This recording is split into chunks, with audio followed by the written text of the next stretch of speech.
అంగన్వాడీకి సంబంధించిన పోస్టులు 14,236 తొందరలోనే భర్తీ చేయడానికి ప్రభుత్వం నిర్ణయం తీసుకున్నది అధ్యక్ష. అదేవిధంగా ఈ గ్రామ పరిపాలనా అధికారులు జీపీఓ 10,954 పోస్టులను వివిధ శాఖలలో ఉన్న వాళ్ళని కూడా తిరిగి మొత్తం అందరినీ చేసి గ్రామ పరిపాలనా అధికారులను కూడా నియమించాలనుకుంటున్నాం అధ్యక్ష. ఇదే కాదు అధ్యక్ష, ఉమ్మడి రాష్ట్రంలో 2011 నాడు గ్రూప్ 1 పరీక్షలు పెడితే 15 సంవత్సరాలు ఈ రోజు వరకు గ్రూప్ 1 పరీక్షలు పెట్టలేదు అధ్యక్ష. ఆనాడు 23-24 ఏళ్ళ పిల్లలు గ్రూప్ 1 పరీక్షలకు ప్రిపేర్ అవ్వడం మొదలుపెట్టి దిల్సుఖ్ నగర్, అశోక్ నగర్, అమీర్పేట్ చౌరస్తాలలో తల్లిదండ్రులకు ఇంటి దగ్గర గ్రూప్ 1 ఉద్యోగం సాధించి ప్రయోజకులమై తిరిగి వస్తామని హైదరాబాదు నగరంలో కాలు పెడితే తల్లిదండ్రులు ఉపాధి హామీ కూలీ పనులు చేసి సంపాదించిన రూపాయి జమ చేసి ఇక్కడికి పంపిస్తుంటే 15 సంవత్సరాల నుంచి ఉమ్మడి రాష్ట్రంలో కానీ ప్రత్యేక రాష్ట్రంలో 10 సంవత్సరాలు ఆనాటి ప్రభుత్వాలు గ్రూప్ 1 పరీక్షలు నిర్వహించలేదు అధ్యక్ష. ఒక్కసారి నిర్వహిస్తే ఆ ప్రశ్నపత్రాలు జిరాక్స్ సెంటర్లలో పల్లి బఠానీలలా కమ్మినారు అధ్యక్ష. తెలంగాణ పబ్లిక్ సర్వీస్ కమిషన్ ఒక మిడిల్ మ్యాన్ వ్యవస్థలాగా మారిపోయి ప్రశ్నపత్రాలను అమ్ముకునే పరిస్థితి ఆనాడు ప్రభుత్వంలో ఉన్న పెద్దలు ఏ రకంగా వ్యవహరించిందో మీకు తెలుసు అధ్యక్ష. నేను చెప్పాల్సిన అవసరం లేదు, విచారణ ఎట్లా జరిగింది, ఏం జరిగింది అనేది. అట్లాంటిది మన ప్రభుత్వం వచ్చిన తర్వాత ఫిబ్రవరి 2024లో నోటిఫికేషన్ ఇచ్చి ఈరోజు 563 గ్రూప్ 1 పోస్టులకు ఫలితాలను ప్రకటించి రాబోయే నెల రోజుల్లో దేశంలోనే మొట్టమొదటిసారి గ్రూప్ 1 పోస్టులు 563 ఉమ్మడి రాష్ట్రంలో కూడా ఇన్ని పోస్టులు ఇవ్వలేదు అధ్యక్ష. మనం ప్రత్యేక తెలంగాణలో ఈరోజు గ్రూప్ 1 అధికారుల నియామకాలకు పూర్తిగా రంగం సిద్ధమైంది. రాబోయే 40 రోజుల్లో తెలంగాణ రాష్ట్రానికి గ్రూప్ 1 అధికారులు 563 మంది రాబోతున్నారు అధ్యక్ష. అదేవిధంగా గ్రూప్ 2 పోస్టులు అధ్యక్ష 783 పోస్టులను భర్తీ చేయబోతున్నాం అధ్యక్ష 40 రోజుల్లో.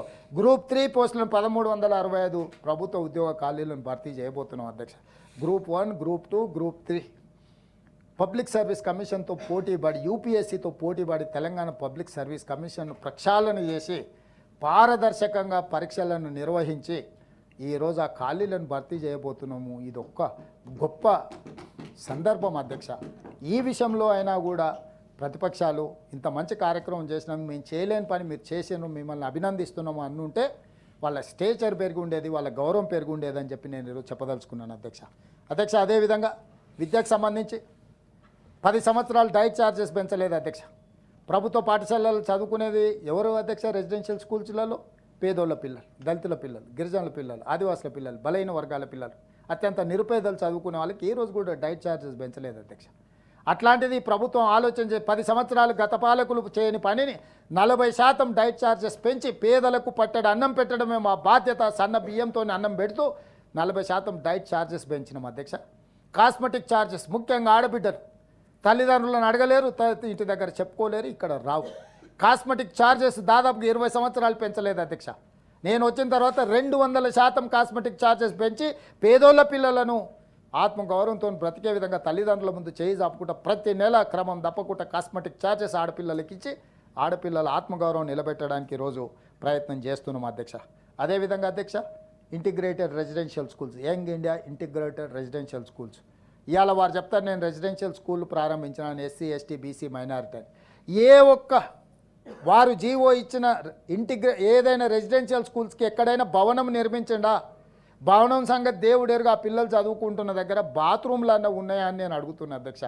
బాత్రూమ్ లేని, భవనాలు లేని పోల్ట్రీ ఫామ్లల్లో కోళ్లను పెట్టినట్టు పెట్టి ఒక్కొక్క రూమ్లో 100 మందిని పెట్టి ఒక బాత్రూమ్ దగ్గర 200 మంది క్యూలో నిలబెట్టే పరిస్థితి ఆనాటి ప్రభుత్వం ఈ పేదోళ్ళకు కల్పిస్తే నేను వచ్చిన తర్వాత మా ప్రభుత్వం ఏర్పడిన తర్వాత అధ్యక్ష young India integrated residential schools ప్రతి నియోజకవర్గానికి ఒకటి ఇస్తామని మొదటి విడతగా 58 నియోజకవర్గాలలో 58 young India integrated residential schools 11,000 కోట్లతో ఇచ్చినాం అధ్యక్ష.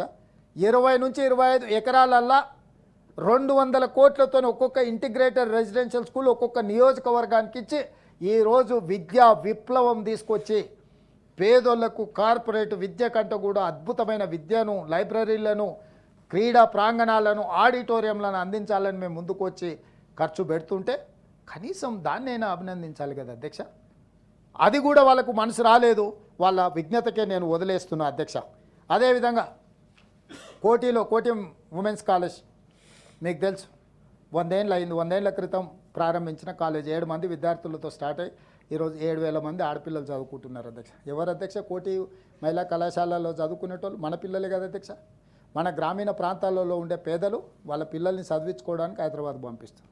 దాన్ని యూనివర్సిటీ చేసినా అని జీవో ఇచ్చిపోయాను. దాని చట్టం కూడా పాస్ చేయలేదు. గాలికి వదిలేసిన కోటి ఉమెన్స్ కాలేజీని యూనివర్సిటీగా మార్చి దానికి వీరనారి చాకలి ఐలమ్మ పేరు పెట్టి ఒక స్ఫూర్తినిచ్చి మహిళలకే తలమానికంగా ఉన్న వీరనారి చాకలి ఐలమ్మ పేరు పెట్టి ఆ యూనివర్సిటీని అభివృద్ధి చేయడానికి మొన్నటికి మొన్న 550 కోట్ల రూపాయలతోని మహిళా దినోత్సవం రోజు నిధులు కేటాయించి నేను వెళ్ళి శిలాఫలకాన్ని వేసి దాన్ని అభివృద్ధి చేయాలని ఆలోచన చేస్తున్నాం అధ్యక్ష. అక్కడ చదువుకుంటున్న దాదాపు 7,000 మంది ఆడపిల్లలు మన పిల్లలే కదా అధ్యక్ష.